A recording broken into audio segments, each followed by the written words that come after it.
Ассалаумағалейкум достар. Бүгінгі сабағымыз DaVinci Resolve'дағы мына инструменттермен танысатын боламыз. Ол үшін медиа пулға кіріп, менде видео дайын тұр. Жаңадан таймлайн ашамыз. Таймлайнға біздің өзіміздің видеоларды қоямыз. Дыбысын басып қоямыз, бізге қажет емес. Достар, ең бірінші инструмент бізде мына стрелка. Бұл стрелканың қызметі өте үлкен. Бұл видеоларды түртеді, видеоларды көтеріп, тасиды, екі жағын мынадай қылып қысқартады. Дыбысын басып қоямын. Міне, жылжытады, екі жағын міне қысқартып жатыр. Асыға түсіреміз. Жақындатып көрсетейін. Мына кадр менен мына кадрдың екі ортасына мына стрелканы апарсаңыз, міне мынадай инструмент пайда болады, қалқанша. И ортасында стрелка бар, оңға, солға деген. Міне қараңыз.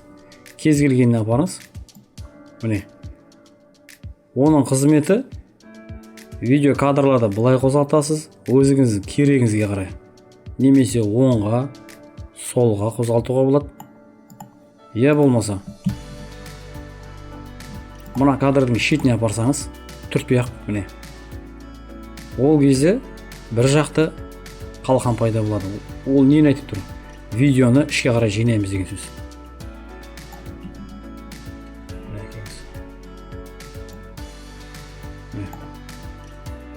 Мына бүйтіп басқан кезде фоновый ақ сызықты көріп тұрсыз ба?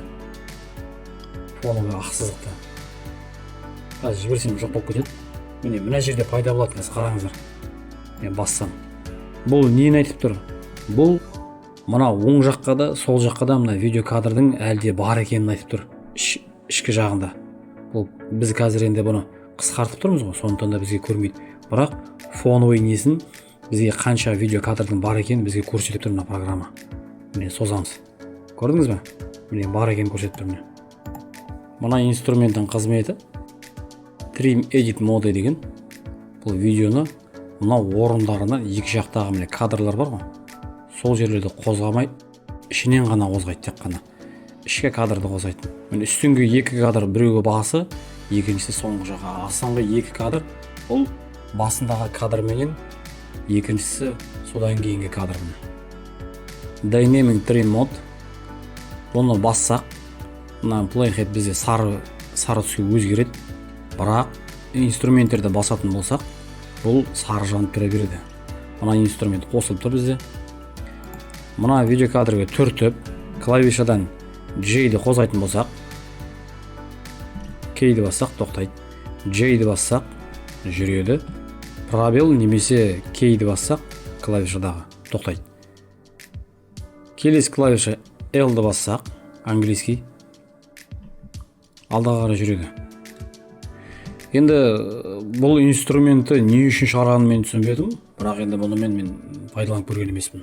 Немесе екінші инструмент алатын болсақ, ол кезде J-ді басатын болсақ, мына кадр мына орында қозғалмайды, тек қана ішінен қозғайды.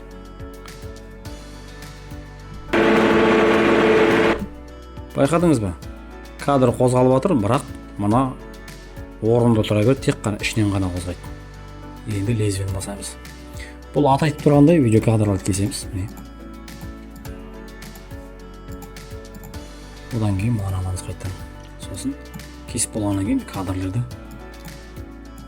аламыз сан жаққа қарай.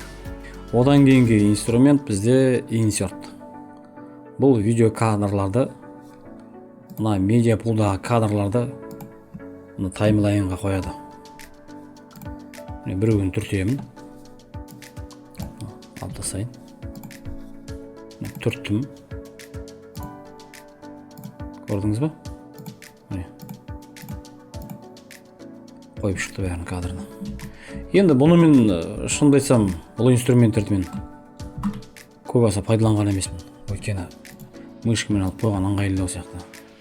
Одан кейінгі инструмент бізде мына playhead'ті қай жерге қойдық, сол жерден бастап кадрды қояды. Видео кадр таңдаймыз. Негеңіз. қайталаймын. Мына жерге қойсақ, плейхетті аламыз, мынаны и мына кнопканы басамыз. Келесі инструмент Replace Clip. Плейхет мына жерде тұр біздің. Видео кадрды түрттік. Мына кнопканы басамыз. Байқадыңыз ба? Мына кадрды өшірген жоқ, соған дейін ғана мына қойып тұр мына кадрды. Мына инструментке қарағанда айырмашылығы, қараңыздар. Енді мынаны емес, мынаны басам, қараңыздар. Бұл инструмент көрдіңіз бе? Мына плейхеттің тұрған жерінен бастап, міне қараңыз, қайталаймыз. Мына инструменттің тұрған жерінен бастап, мына кадрды да өшіріп кетіп тұр. Екеуінің айырмашылығы осында міне. Енді бұны достар, монтажың кезінде бұл инструменттерді көп пайдалана қоймайды. Мышкамен алып қойған ыңғайлы сияқты меніңше. Одан кейін бізде инструмент Snap, магнит. Қарапайым тілмен айтқанда, бұл магниттің өзі аты айтып тұрғандай, видеоны, кадрларды бір-біріне қарай тарту. Міне айырып бастаймыз. Зуммен ашайық. Қараңыз, міне бір-біріне тартпайды осы тұрғанда міне. Енді өзіңіз монтажың кезінде бұны сезесіз. Жақындатсаң бір-бірін өшіріп кетеді, келесі кадрды өшіріп кетеді. Сондықтан да бұл жерде Snap'ты магнитті қосамыз. Жақындатқан кезде бір-бірін тартып алады. Мінекеңіз. Одан кейінгі цеп. Бұл видео менен аудиоды ажыратады бір-бірінен. Өздеріңіз білгендей, дыбыс пен видео олар егіз қозыдай бірге жүреді. Видео камерадан қалай түсірілгенде солай жүреді. Бірақ монтажың кезінде ажырату керек болады. Сондықтан да түртеміз, мына цепті басамыз. Міне ажырады. Енді бұл жерде мына қызыл цифрлар, мынада қызыл цифр бар. Міне мында минус, мында плюс. Бұл өздеріңіз көріп тұрғандай, міне мына видео кадрдың қанша кетіп қалғанын көрсетіп тұр. Міне қалай бір-біріне қосамыз ажырап тұрған видеоны. Жақындаттық. Цепті басамыз. Сосын дыбысты басамыз. Мінекеңіз. Сонда екеуі бірге жүреді. Тағы да бір вариант бар. Видеоны түртіп, мышканы оң жағын бассақ, міне мына бар. Мына кнопканы басамыз. Міне ажыратып жіберді екеуін. Көрдіңіз ба? Мына жердегі цеп, міне мына жердегі знак жоқ болып кетті. Міне қайтадан көрсем. Мінекеңіз. Міне.